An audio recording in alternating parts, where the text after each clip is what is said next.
Welcome to Gunsight Training Center. The topic of this film is the development and the usage of the tactical or police shotgun in the role of personal self-defense. The tactical shotgun can be a very important tool in the development of personal self-defense because it is one of the most powerful tools an individual can wield. It has a variety of uses, and because of the spectrum of ammunition available, it can be acted out to ranges of 100 meters or more. The shotgun is ubiquitous. It is one of the most commonly found firearms because of all the sporting uses associated with shotguns. The legal restrictions and the registration associated with handguns or rifles are not generally encountered with shotguns. Basically, shotguns are powerful, versatile, easy to use, easy to obtain, and this is why we generally recommend a shotgun as a primary tool of self-defense in the home or the urban environment. Before we look at how the tactical shotgun is used, perhaps we should go over to the Gunsight Custom Shop and look at some of the equipment that can make any shotgun a more effective tactical shotgun. We're going to talk about several of the different models of combat shotgun and the modifications that are applied to these. One of the things that we feel is the most important addition to a combat shotgun is, of course, a good set of ghost ring sights. The ghost ring sight consists of a solid post front sight which is permanently attached to the barrel. We use the silver solder method of attaching that makes the sight virtually a part of the barrel. It is not going to come off under any circumstances. It can't be knocked or dinged sideways on the shotgun. Some sights you'll find are glued onto a shotgun barrel. We find that this is entirely a temporary modification, and they are prone to coming off the gun. The rear sight should be an all steel, all machined ghost ring with a wide aperture and the widest range of adjustment possible. This is the Wickert sight that's manufactured in Prescott, Arizona and marketed through Gunsight. And an alternate sight is the new MMC sight. This is an all steel sight. It's all machined, it's fully adjustable, and offers a wide range of applications for different shotgun receivers. Also comes with its own type of front sight. Very heavy duty, very robust, and once it's installed, becomes a part of the gun. Another thing that we find to be important on a shotgun is the capability to carry ammunition on the gun, not necessarily in the gun via extended magazine tubes. One of the problems with extended magazine tubes is the fact that they require a clamp to secure them. Otherwise, they'll turn out of the gun. The clamp that secures them can cause a shift in impact every single time it's reapplied to the shotgun. By not using an extended magazine tube, we find that the ability to carry ammunition on the gun and to keep the shotgun loaded during operation is enhanced. Also enhanced is the reliability from not having to use a spring that's overly long.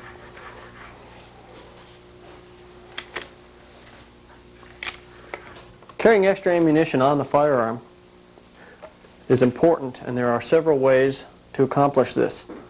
One way is to install the leather or nylon butt cuff. This is a 5-round carrier. Holds 5 rounds securely fastened to the buttstock. This particular model is made by Galco. They're also manufactured by Bruce Nelson Custom Leather and Milt Sparks Leather. The one on the side of the receiver is called the side saddle. This is marketed and manufactured by Tacstar Industries.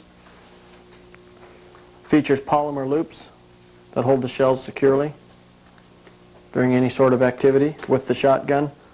Yet afford easy access for constant loading.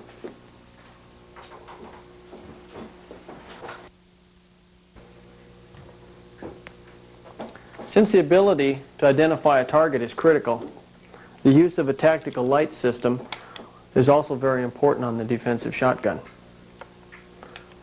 This light system is manufactured by Laser Products Corporation, features constant on-off and an instant on-off pressure switch. The controls for the light switch fall readily to hand during operation, the constant under the thumb, the intermittent underneath the fingers of the support hand. The constant on-off switch allows a constant illumination, where the intermittent switch allows illumination at the time desired. We find there are several methods of recoil reduction available on the market. The best method of recoil reduction is always going to be a good quality recoil pad. Several pads available are very soft and tend to grab clothing when the shotgun is mounted. We find the Pachmayr Decelerator pad to be an excellent model. We also use the Air Recoil model from Arts Products. It's a ventilated pad that features good recoil absorption with a little bit of stiffness that helps to allow the pad to slide more easily.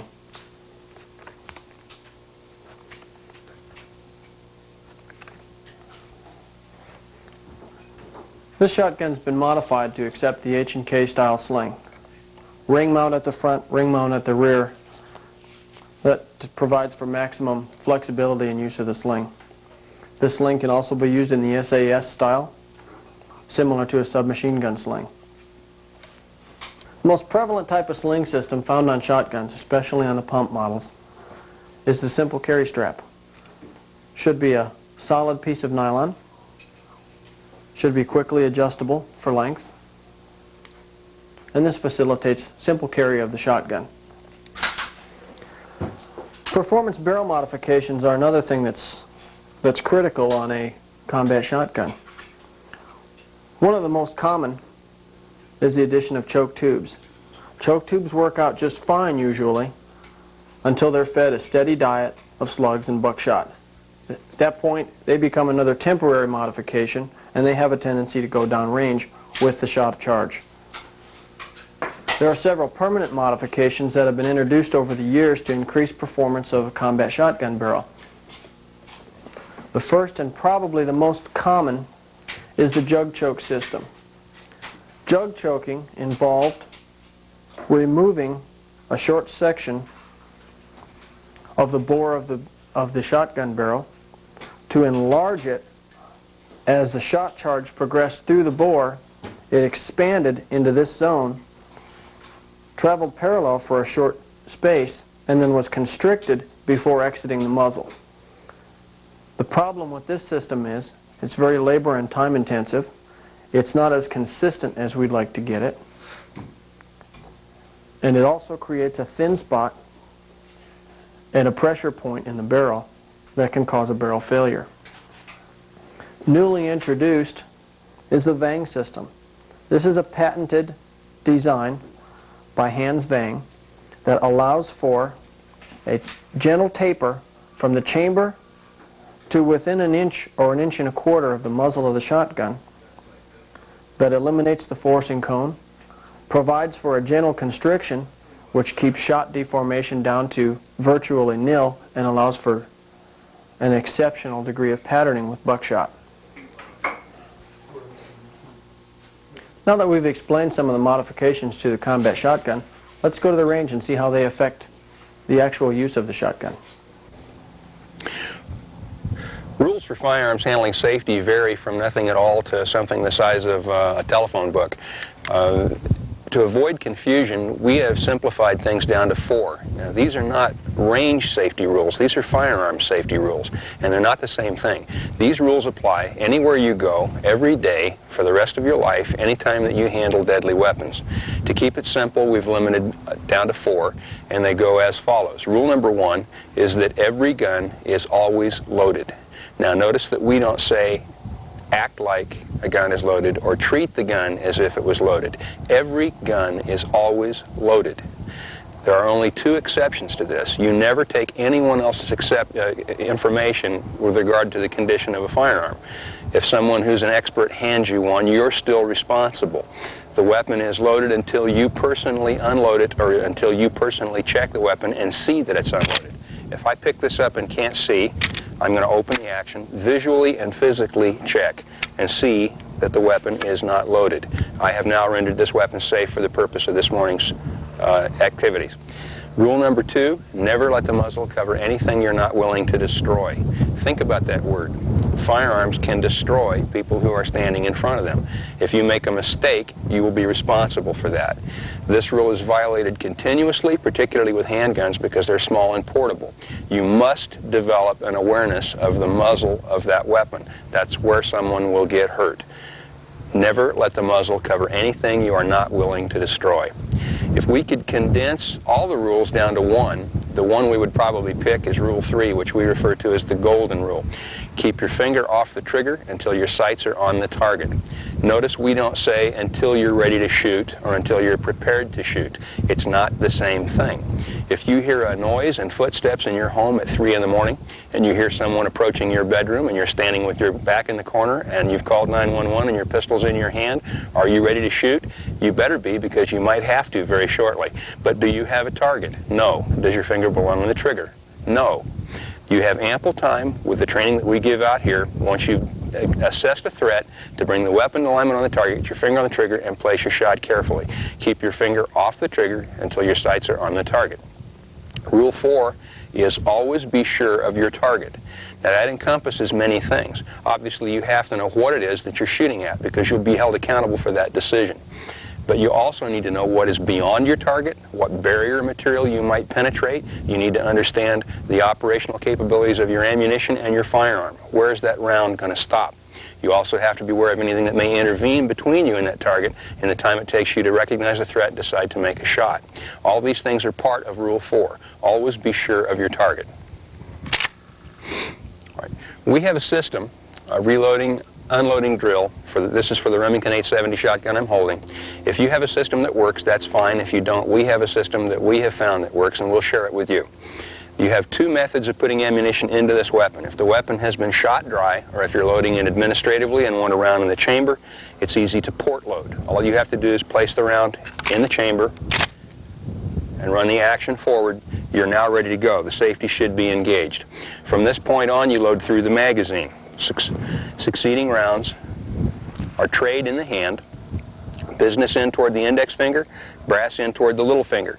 This eliminates the problem of loading the way people typically do, taking a vertically oriented object and trying to insert it into a horizontally oriented tube. What we do is tray the round between the pinky and the index finger. We can keep our eyes up on target on our tactical situation, checking our environment. We follow the trigger guard forward. As you do so, the round will push the loading tray up out of the way. I roll my thumb back and insert the round fully into the magazine. We do this for every succeeding round until we have fully loaded the magazine to our needs and specifications. Downloading is accomplished in the opposite direction. We want to clear the chamber first. Again, with the weapon on safety, I'm going to place 2 fingers behind the forend, release the action, and draw it back until I can feel the front of the receiver. At this point, I'm going to slow down the movement of the slide going to the rear, and as soon as that first round in the chamber clears, I'm going to lift it off the front of the bolt. This accomplishes 2 things. It stops the action from dropping another round onto the tray, and it allows me to lift this round off the extractor rather than having to run succeeding rounds through the chamber and dump them out on the ground, as I've seen done many times as an administrative unloading situation. Each time that you do that, you create the situation where a potential negligent discharge could occur, and it causes damage to the shells.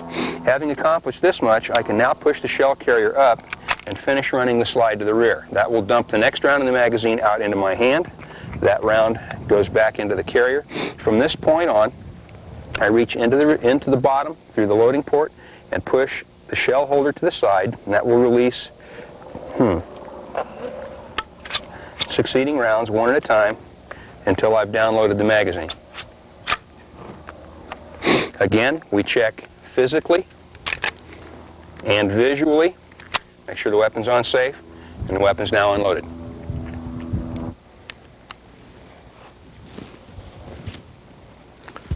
For the shotgunners, the importance of patterning the barrel, it just goes beyond saying that's the most important thing you could possibly do if you own a shotgun.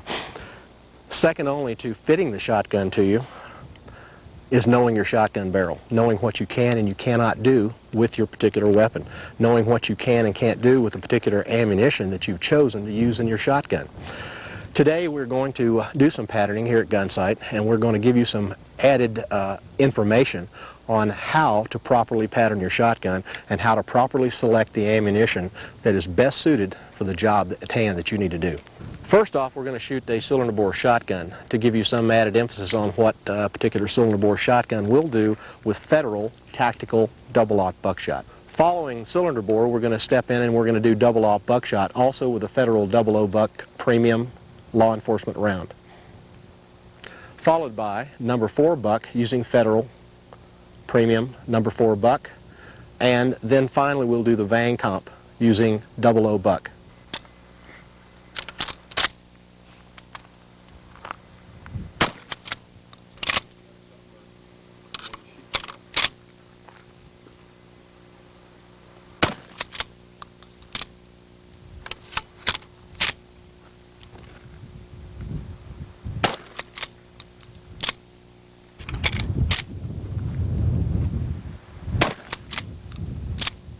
After shooting the shotguns at 10 yards for patterning, you can examine this target, and you can see the effect of a particular choking system and a particular usage of a particular type of round for whatever you may feel like you would need to use in a real situation.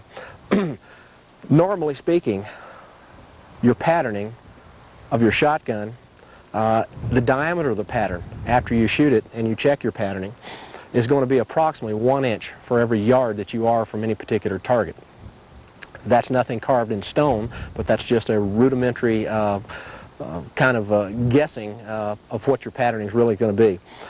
We shot a cylinder bore shotgun, a straight cylinder. We shot it with Federal 00 Buck, the premium law enforcement round. And what we have here is roughly about a 5.5 or 6 inch pattern, which is typically much better than a standard shotgun, although this is just a straight cylinder bore. Our next target, you can see a tremendous difference in the size of the pattern, also the grouping of the pattern itself. Here again we use Federal 00 Buck in a law enforcement loading, and as you can see we only have about a 3.5 inch pattern here. We used also a shorter shotgun as far as the barrel length. It's approximately 14 inches, and it is equipped with a Vang comp system in that particular barrel. As you can see, there's quite an improvement versus the cylinder bore shotgun on our first target and what we have here on our second target with 00 Buck. We'll move to our third target. Once again, we also shot this target from a 10-yard distance, and we used number 4 Buck. This was a Federal premium number 4 Buck, and you can see we have approximately a 10.5 inch or 11 inch pattern with the number 4 Buck. It's nice and concentric. We shot it also with a 14 inch Vang comped barrel, and we have a very nice pattern with number 4 Buck at 10 yards. We'll move to our next target. And on our last target, we truly see that the Vang comp is a tremendous asset to any shotgunner's weapon. We have approximately a 4 to 4.5 inch pattern with Federal premium 00 Buck, the reduced law enforcement load, and it measures approximately about 4 inches. This was also shot from 10 yards.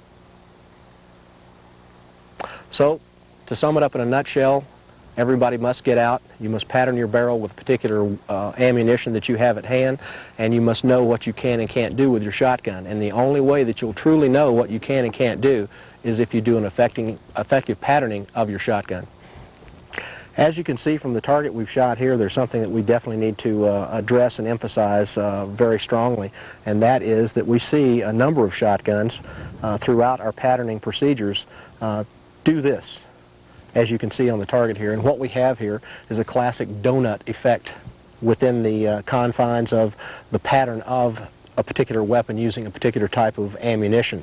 And what you'll notice right off, if you look very clearly at the target and you see what we're trying to emphasize, is this portion right here in the middle.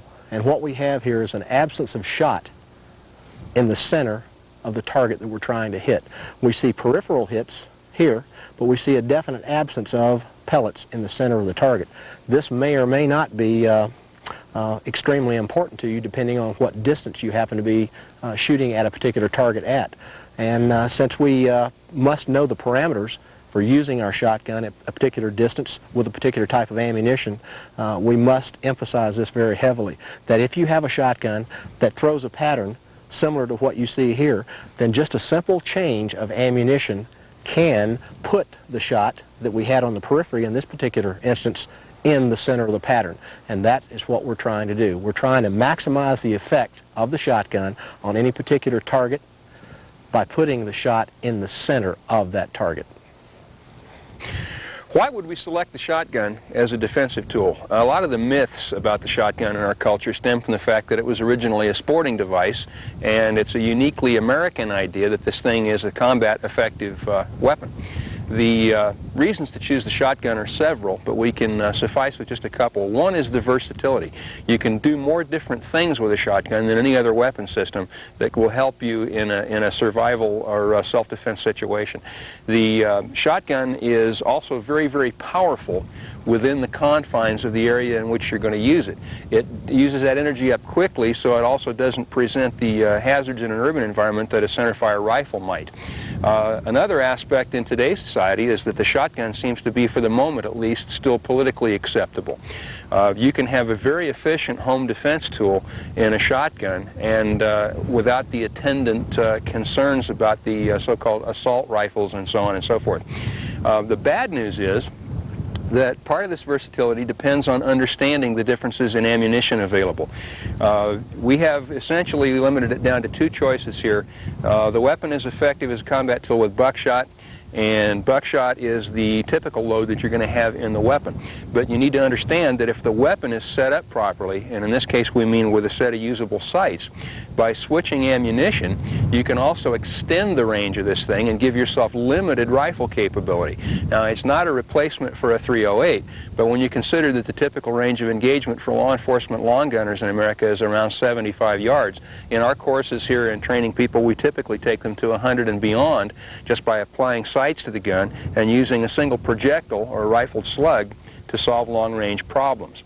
Now, the problems with the shotgun also pertain to the fact that the ammunition for it is big, bulky, and kind of difficult to manage. Also, the magazine capacity on them doesn't compare to military-style rifles. We solve that problem with the shotgun here by applying a little logic to the problem and understanding that with the shotgun, you have to replace what you use as soon as possible after use. What we mean to say by that is that if I get involved in a problem with the shotgun and I fire a shot, then that round needs to be replaced immediately. If I fire 2 shots, then I want to replace those rounds immediately. You need to establish a carry system for spare ammunition, and we feel that it's important that that carry system go with the gun when you pick it up. Now, there are a whole variety of items out on the market that fill this bill, and we'll go into detail with some of them later. This is a typical butt cuff, which attaches 1 full reload or 6 rounds to the gun so that when I grab the loaded gun, the loaded ammunition goes with it.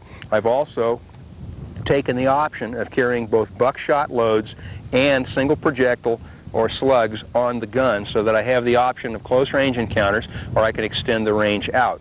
The way we accomplish this is by using a carry system here where the slugs are available on the weapon. I have an immediate response if my problem changes from a close range problem that I can solve with buckshot to an extended range problem where I need solid ball.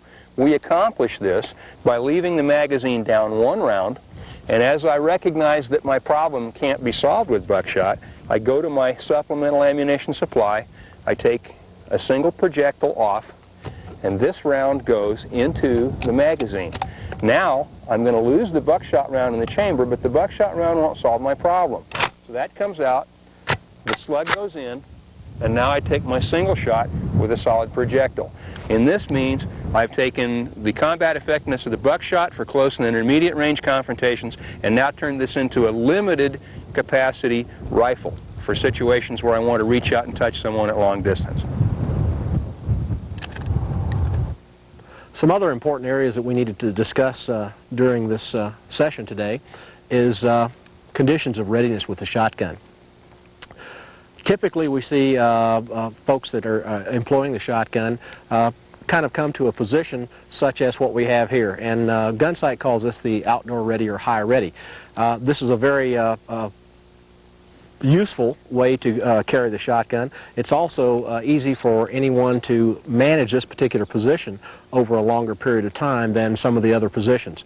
Outdoor ready, you're going to typically use this in, say, maybe a square range environment, or if you're out actually hunting game animals, or even if you should be hunting two-legged creatures, the outdoor ready is most useful when you have an expanse that is fairly wide open. You don't have a lot of trees, you don't have a lot of rocks, you don't have a lot of things that are in your way, and this is a method of carrying the shotgun and maneuvering it around and doing it for quite a long time. What is very important in outdoor ready is the position of the buttstock, the position of the firing hand on the buttstock, and also the position of the left hand on the forend of the shotgun. I'm going to close the forend on the shotgun now, as you would typically be carrying it around, and you will notice, coming back to my shooting hand, you'll notice that the toe of the buttstock is about level with my belt. You'll also notice that my forearm is parallel with the buttstock of the weapon, that my thumb is just off center of the pistol grip area here, and my firing hand index finger is on the safety button. This is the way that the right hand or the shooting hand should be positioned on the shotgun. The left hand, as it's positioned on the forend of the weapon, has a nice comfortable grip here. We don't white knuckle it, but we just kind of let it lay in the V formed by the index finger and thumb of the left hand, and this is a very comfortable position. I can also take the tricep muscle right under here, just behind my left elbow, and I can rest it right up against my side. What I'm also doing is I'm looking along the front sight of the weapon with my eyes, and there's an imaginary line that goes from the center of my eye and intersects my front sight. And I'm thinking the whole time that I'm out walking and that I'm looking, I'm thinking eyes, muzzle, target. We don't want to ever get caught with the shotgun barrel in this position and our eyes looking over here, because if we do have a target that's immediately to my right, now my shotgun has to travel roughly about 180 degrees before I get on target. If my eyes and my muzzle are constantly following each other, if I have a target presented to my right, it's just a simple matter of mounting the shotgun and shooting when I need to. Moving on from the outdoor high ready, we'll move into the low ready position. Low ready position is assumed by taking the buttstock, putting it in the shoulder pocket, and the left hand on the forend, and just basically making sure that my left hand elbow is directly underneath the forend of the weapon. At the same time, I'm also going to chicken wing this elbow. The reason I chicken wing this elbow is I'm creating more pocket to protect myself from the recoil of the shotgun. Let's face it, folks, this 12-gauge shotgun does have some recoil, and if I'm going to be able to effectively deploy it and not get beat up every time I shoot this weapon, I must create the pocket. And the pocket is created by chicken winging the elbow, as you can see here, and this effectively helps me to eliminate the felt recoil of the shotgun. To deploy the shotgun from this position, as I start to mount the weapon on any particular target, the first thing that I need to think about is releasing the safety button on the weapon. The safety is released as the weapon starts up on target here, and I just simply acquire the front sight in the rear sight as I mount the shotgun. The left hand elbow is as directly underneath the piece as I can get it. My finger is rolled in on the trigger mechanism at this point. I chicken wing the elbow to create the pocket. I'm also leaning forward or getting in a more aggressive stance with the shotgun, at the same time basically straightening out my right leg. What's going to happen when I shoot the round from here is the shotgun is going to recoil as I fire. The recoil is going to be transmitted to my shoulder and basically down through my right leg and basically goes into the ground. Now we'll move on to indoor ready. You may find this very useful if you're going into a house and you do not want to telegraph or lead with the muzzle and let anyone who happens to be inside that house that you might be looking for realize that you are even there. The way we do this is very similar to the low ready. We put the buttstock back in the shoulder pocket again, and now we just simply lower the muzzle to the outside of the left foot for a right-handed shooter, and we lower it in a situation something like this. And my left hand, my knuckles, are basically touching my thigh. In this position here, I can still move around if I need to, and it also takes the weapon out of sight on anyone who happens to be around the corner of the building that I happen to be entering at that time. Methods of sling carry are vitally important here at Gunsight, and as you can see, this particular Remington 870 is equipped with a leather 1-inch military type sling.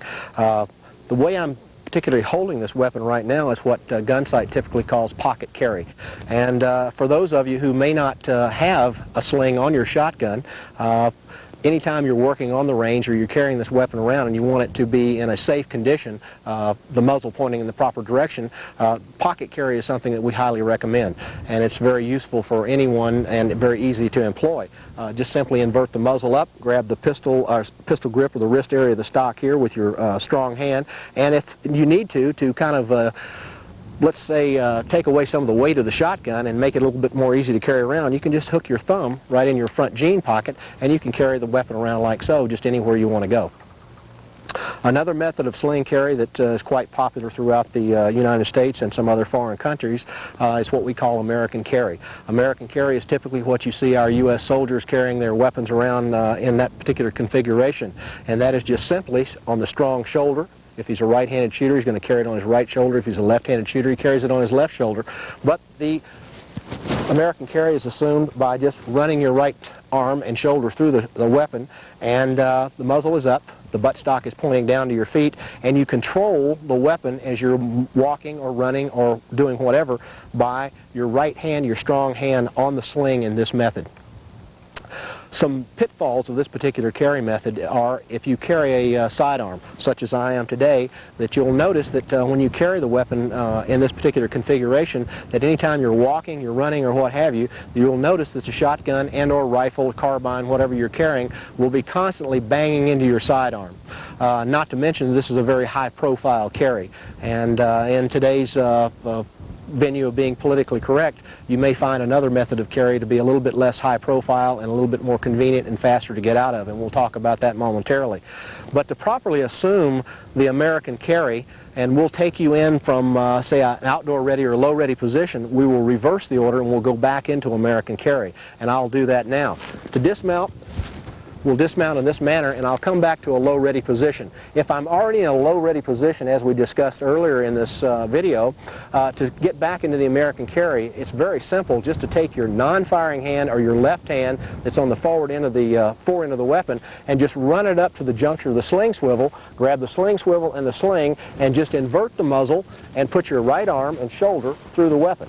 And now you are back in American carry. To deploy this weapon from American carry, the easiest method that we can teach you here at Gunsight is to take your left hand or your non-shooting hand and just simply run it under your right arm, grasp the fore end of the shotgun, and dismount it in a nice smooth motion. Once you get to this position, you just straighten out your right arm and let the shotgun just dismount right about eye level. The muzzle's just about your eye level, and go straight to the target that you see in front of you. The muzzle goes straight on target, and then you're on target in this manner. And it's very smooth and very efficient to get out of or into.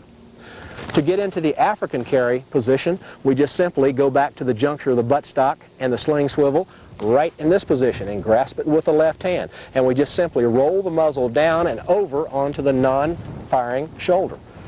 And now we have what we call African carry, or weak side muzzle down. This is very efficient, it's very quick to get out of, and it's an extremely low profile position. And we like it here at Gunsight a lot, especially if you're carrying a sidearm. To deploy the shotgun from African carry, you are manipulating or controlling the shotgun with the left hand. The left hand is on the fore end. To deploy it from this position, you're thinking about making as small a circle on your target area that you have in front of you as you possibly can as you release the sling from the left shoulder. And it works something like this. My eyes are focused on a particular target downrange, and I keep that target focus all the time while I roll the shotgun out, make a small circle with the muzzle, grasp the pistol grip of the shotgun with the firing hand, simply rotate it around on target, pull it back into the shoulder, and now I'm ready to shoot. Once again, to go back to African carry from low ready, come back to the juncture of the sling swivel at the buttstock, roll it over and down onto the weak side shoulder, and control the shotgun with a non-firing left hand. There may come a time, for a variety of reasons, that you want to employ some kind of barricade or barrier in employing the shotgun.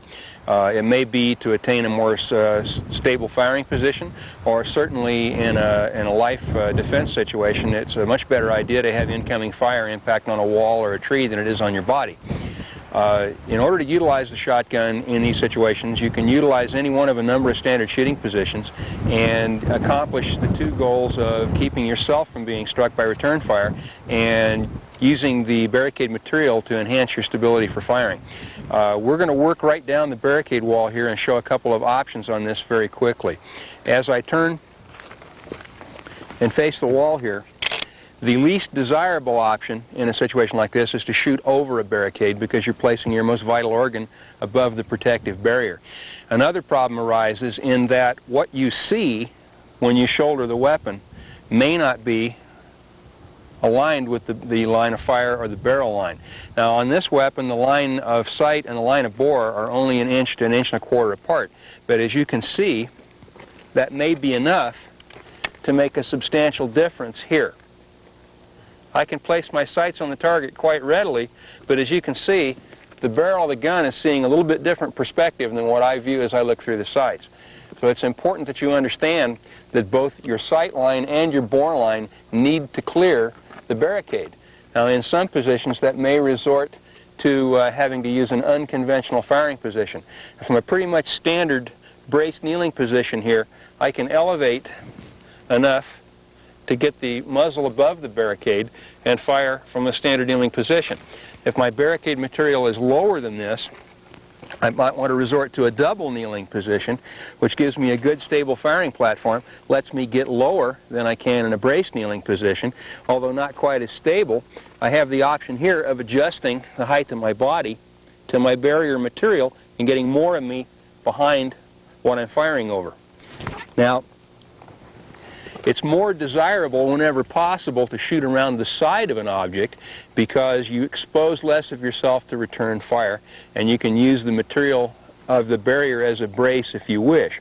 To again utilize the two positions that I showed a moment ago, from the standard brace kneeling position, I can place my foot on the barrier edge and come forward with a hard brace against the barrier wall and a soft brace for the weapon so that the recoil of firing doesn't cause the shotgun to bounce away from the barrier and spoil my shot.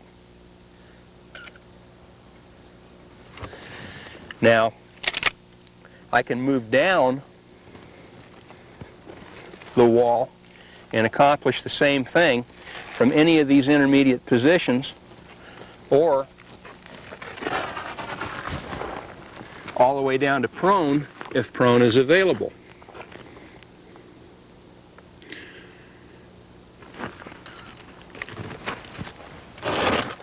Another option that will expose even less of me to return fire involves a technique that we call a rollout.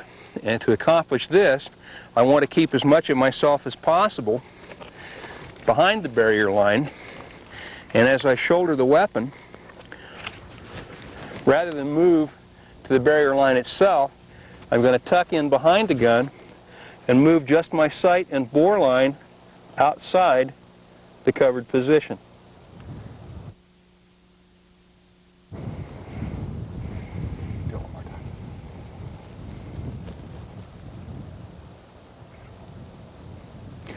Now we can move the camera and give you a different perspective on this and show you what would be available using the two different techniques to the person viewing my position from the front. Okay. From the standard braced position, I have to expose a good deal of myself in order to pick up my target line.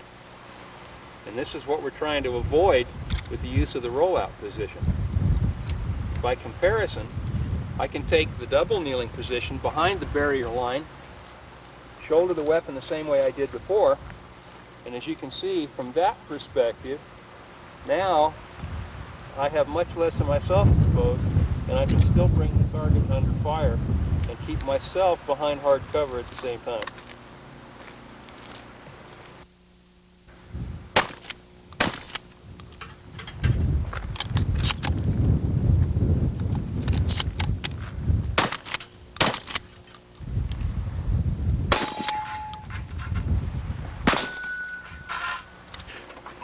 The ability to shoot the shotgun is only solving part of the problem. The manner in which you deploy the shotgun is as important or more important.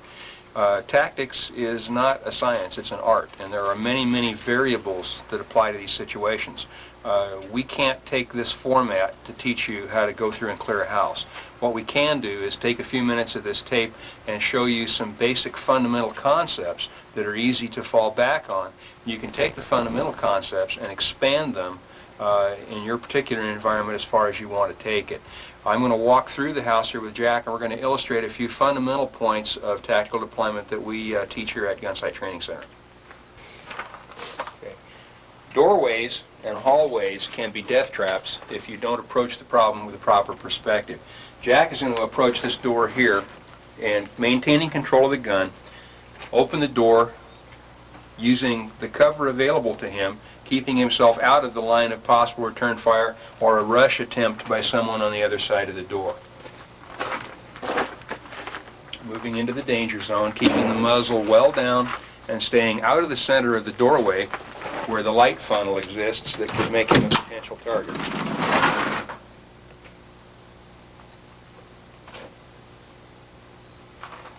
Once again, keeping the muzzle back against a grab attempt, entering the door and getting through it as smoothly as possible. The shooter has now made a serious mistake. In choosing to advance up this hallway in the middle of the hall, he has placed himself in what tacticians refer to as the fatal funnel. The eye focusing on the brightest point of illumination, Jack has now placed himself in the middle of a target area. This is something we want to avoid, and we can do so by the simple expedient of having the shooter pick one wall or the other and place himself up against it. The difference is remarkable. Simply by pulling himself into that shadowed area, it makes it much more difficult for a potential adversary to pick him out of that wall as he advances to the next problem.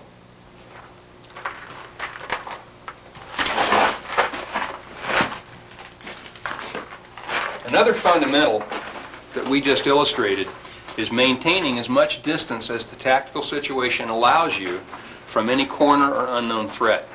By advancing with the muzzle elevated, you're running the risk of having someone else partially in control of that weapon.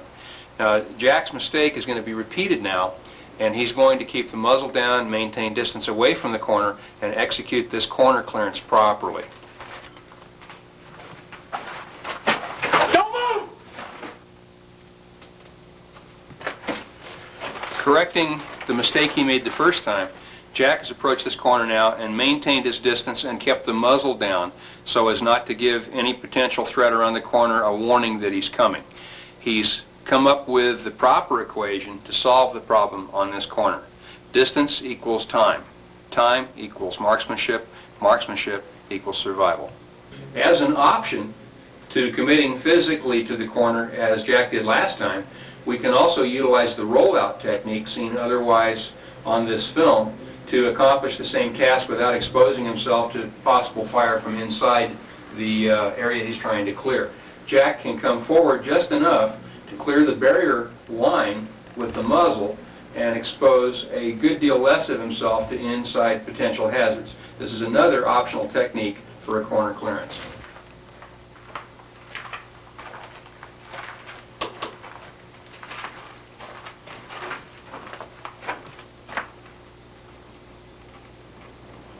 As you can see, what you don't know can hurt you. Jack's mistake in bypassing this door was placing something to his rear that he has not yet checked. Nothing is secure until you have rendered it secure or checked and seen that it's secure. Let's try that again and do it properly.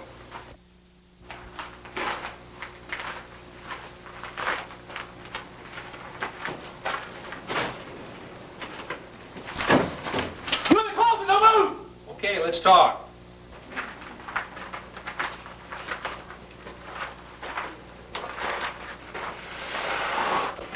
Having done a pretty good job up until now, Jack has snatched defeat from the jaws of almost certain victory by committing a cardinal sin.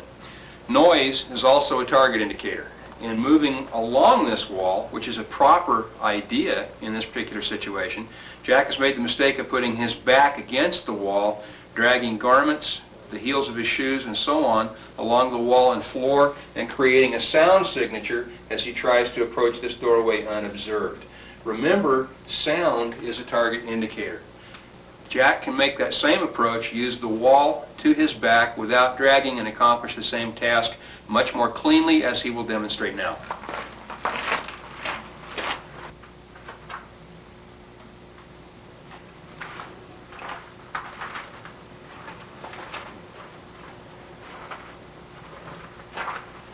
Now, still working the side of the hall to his advantage, Jack is maintaining a stealthy approach by keeping his garments and his accessories off of the wall itself and creating no sound signature.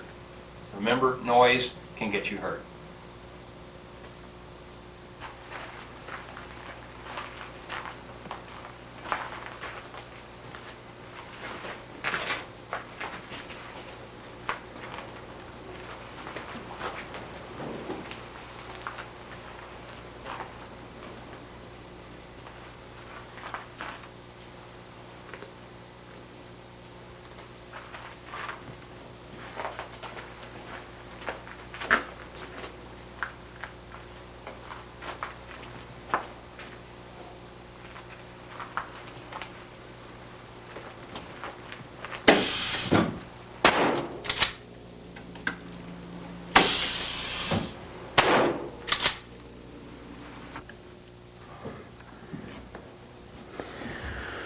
The shotgun is probably the most misunderstood tool in the defensive arsenal, and at least part of the responsibility for that misunderstanding is attributable to Hollywood and television.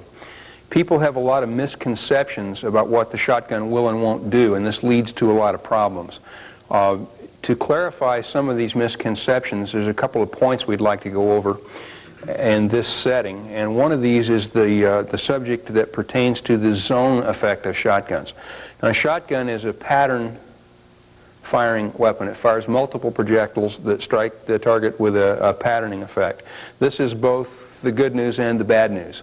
A lot of people, due to the entertainment media, are of the opinion that this effect takes place at the muzzle, and that when you fire a shotgun, some big ball of destruction forms up there and rolls down range like some giant boulder.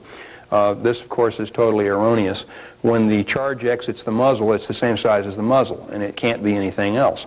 Therefore, the effect that that is going to have on a target at a distance of 6 to 10 feet is a great deal different than it's going to have at 6 to 10 yards or at 15 or 20 yards.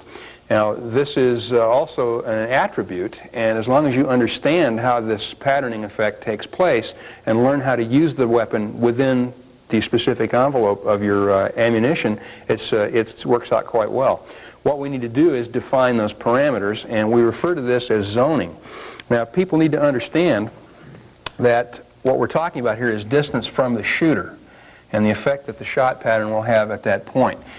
In what we refer to as the A zone, which is basically from muzzle contact, and understand that these definitions by necessity have to be a little random, because as has been discussed already, a lot of this pertains to the load you're shooting, the manufacturer and the particular type of buckshot, and the barrel on your particular gun.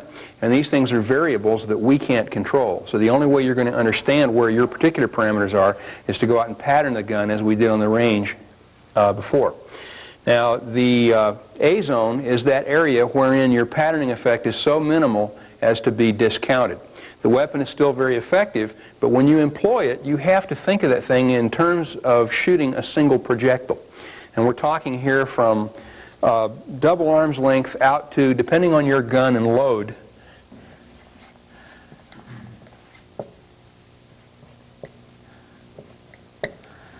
plus or minus 3 to 5 yards. Now, at that distance, you're going to start experiencing some sort of spread with that shot charge. And it's vital that you know what your gun does with your load. And anyone who is a serious student of this business will decide on what load they're going to shoot, put it in their gun, and pattern it on paper at these varying distances so they know at what point this transition starts to take effect. Within the A zone, we shoot the shotgun as if we were firing a single projectile. It must be aimed.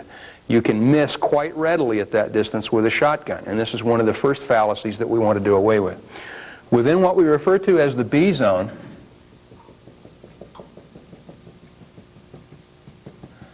the B zone is where the shotgun rules.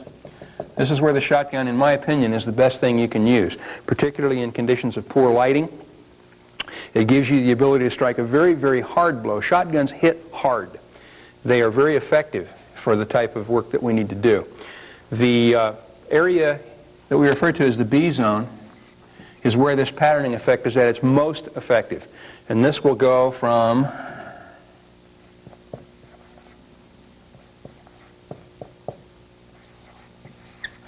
about plus or minus 7 to plus or minus 20.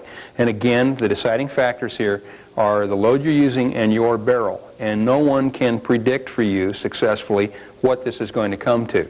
You have to take your barrel, you have to take your ammunition and go try it.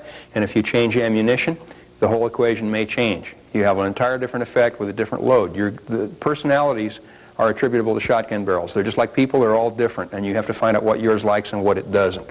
Within this area, if you're off by a little bit, that patterning effect will take over for you, and it will take care of your problem. You don't need to be able to hold on a shirt button. If you're off by 2 or 3 inches one way or the other, the terminal effect is going to be the same. Within what we refer to as a C zone,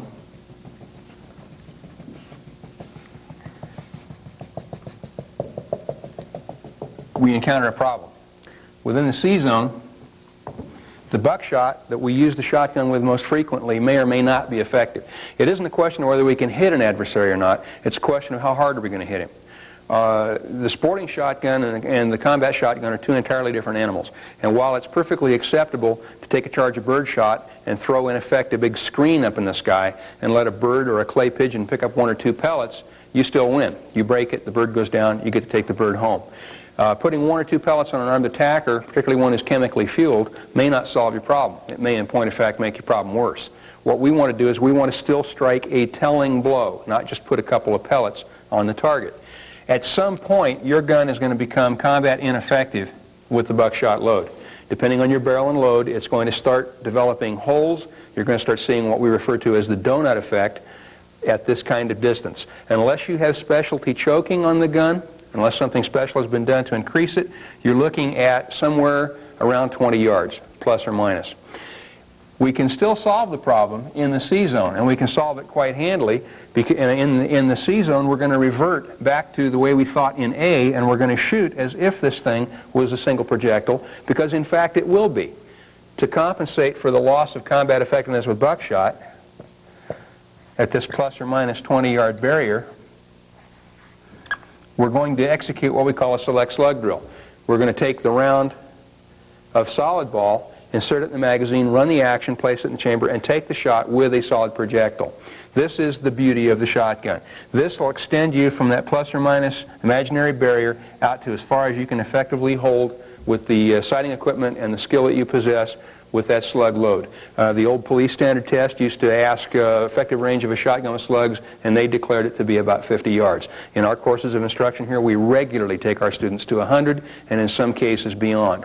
And when you consider that the average range of engagement for a long gun for police officers in this country is about 75 yards, here you have the ability with a readily available shotgun that you can purchase in any hardware store or sporting goods outlet to reach out beyond the typical range of long gun encounters law enforcement encounter now and take care of business with a solid projectile if you hold and shoot it like a rifle.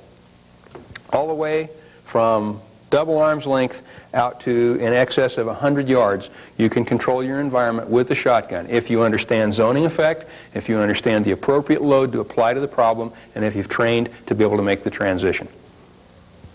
Okay, a few minutes earlier, Bill Jeans was up explaining to you about the A, B, and C zone of the shotgun.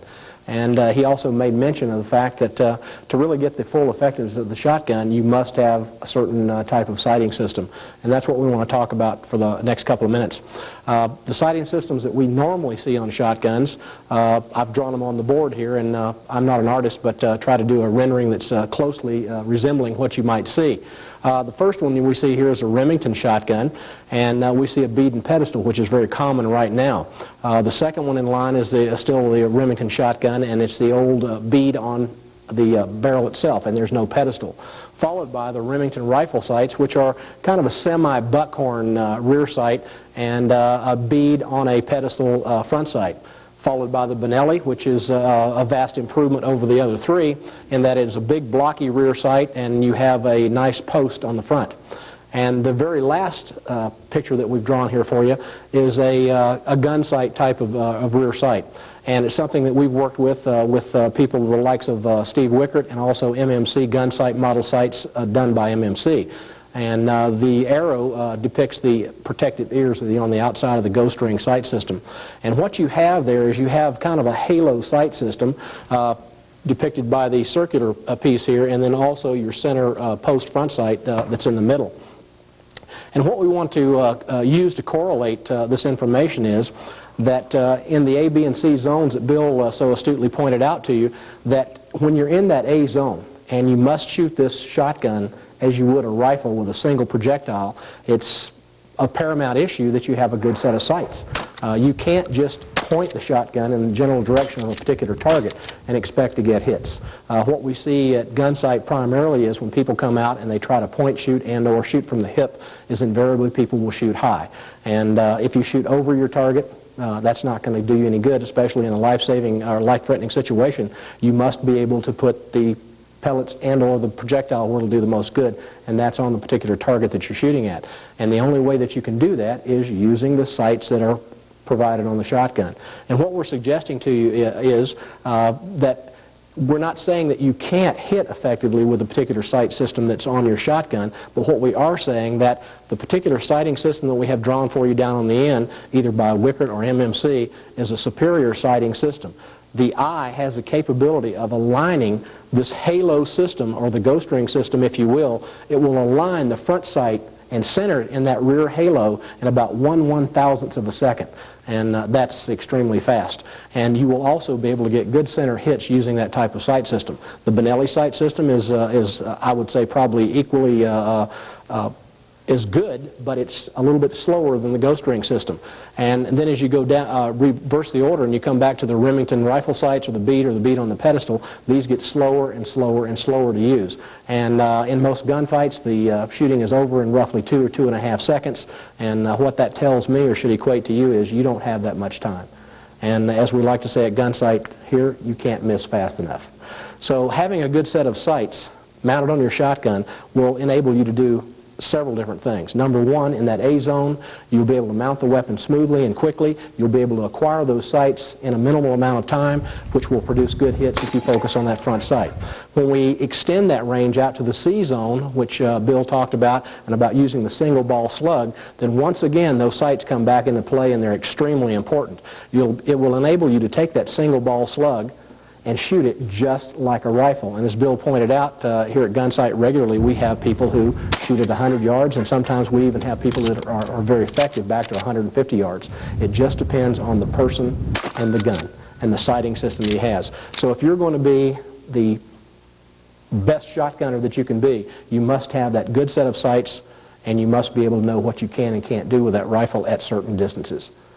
Just keep in mind that A zone is very important because you're going to shoot it like a rifle with a single projectile, and at the C zone you're also going to shoot it like a rifle with that single projectile, and you must be able to get hits. And if you're going to get hits, you have to have the proper sighting system. These video elements are just a small sampling of the topics that we teach here in our general shotgun class at Gunsight Training Center. We hope that these elements will help you in the selection and the usage of a tactical shotgun for your own personal self-defense. Should you desire more training, please contact us here at Gunsight Training Center, because we're here for you. If you need to use a firearm, always remember the 4 safety rules. And as we say here at Gunsight, be safe and watch your front sight.